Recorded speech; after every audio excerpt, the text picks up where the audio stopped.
Record সংশোধনী কি, কোন ক্ষেত্রে রেকর্ড সংশোধনীর প্রয়োজন হয়? বাংলাদেশের ভূমি ব্যবস্থা কিন্তু এখনো অনলাইন বেস বা ডিজিটালাইজড হয়নি।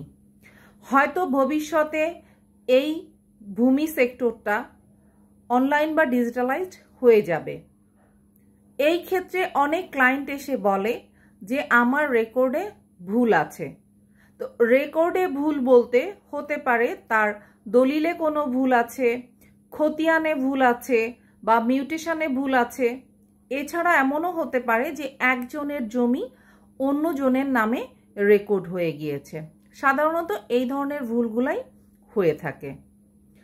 সরকার যখন কোনো একটি নতুন রেকর্ড করে তখন সরকার যে এলাকায় রেকর্ডটি করে ওই এলাকার যে সংশ্লিষ্ট ভূমি অফিস আছে ওই ভূমি অফিসে রেকর্ডের একটি খসড়া কপি কি করে সংশ্লিষ্ট ভূমি অফিসে দিয়ে দেন, যাতে করে যাদের এই রেকর্ডে ভুল আছে তারা এই খসড়া কপিটি দেখে তাদের রেকর্ডগুলো সংশোধন করে নিতে পারে। এই ক্ষেত্রে যার রেকর্ডে ভুল থাকবে, আমি যে ভুলগুলোর কথা একটু আগেই উল্লেখ করেছি, এই ভুলগুলো যদি ওই ব্যক্তি 3 বছরের ভিতরে অবগত হন যে তার রেকর্ডে ভুল আছে, তাহলে তিনি সংশ্লিষ্ট ভূমি অফিসে গিয়ে আবেদন করে এই ভূমি অফিস থেকেই কিন্তু তার রেকর্ডটি সংশোধন করে নিতে পারবেন। কিন্তু যদি ওই ব্যক্তি 3 বছরের ভিতরে অবগত না হন যে তার রেকর্ডে ভুল আছে, তাহলে কিন্তু ওই ব্যক্তিকে দেওয়ানি আদালতে গিয়েই কিন্তু এই সমস্যাটির সমাধান করতে হবে।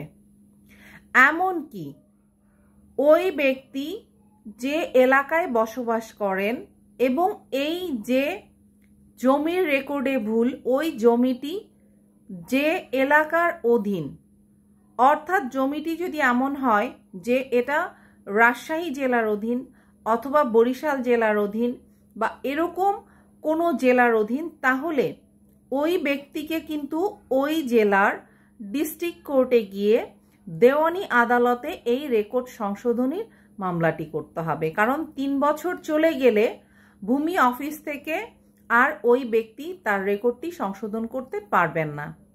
এই ক্ষেত্রে তাকে তখন অবশ্যই আদালতের অর্থাৎ দেওয়ানি আদালতের সিভিল কোর্টের দ্বারস্থ হতে হবে, তাও সংশ্লিষ্ট অর্থাৎ উনি যে এলাকায় বসবাস করেন বা যে এলাকায় ওনার এই ভূমিটি, সেই এলাকার ডিস্ট্রিক্ট কোর্টে গিয়ে দেওয়ানি আদালতে সিভিল কোর্টে ওনাকে রেকর্ড সংশোধনীর মামলাটি করতে হবে। এখন একটি প্রশ্ন আসতে পারে যে এই মামলাটি আসলে কতদিনের ভিতরে এই ব্যক্তি তার রেমেডিটি বা ফলাফলটি পাবেন?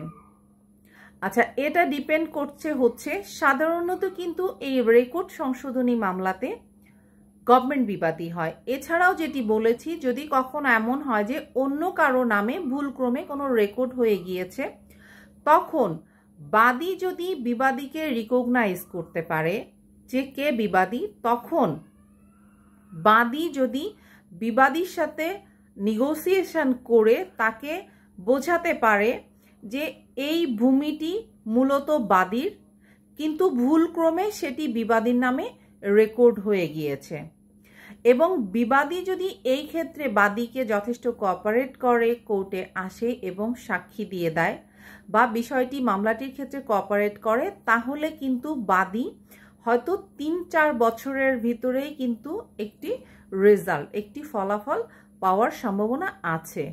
কিন্তু কোনো কারণে যদি বাদী বিবাদীকে রিকগনাইজ করতে না পারে, সেই ক্ষেত্রে কিন্তু এই মামলাটি কি হবে, আরও লেন্দি হবে।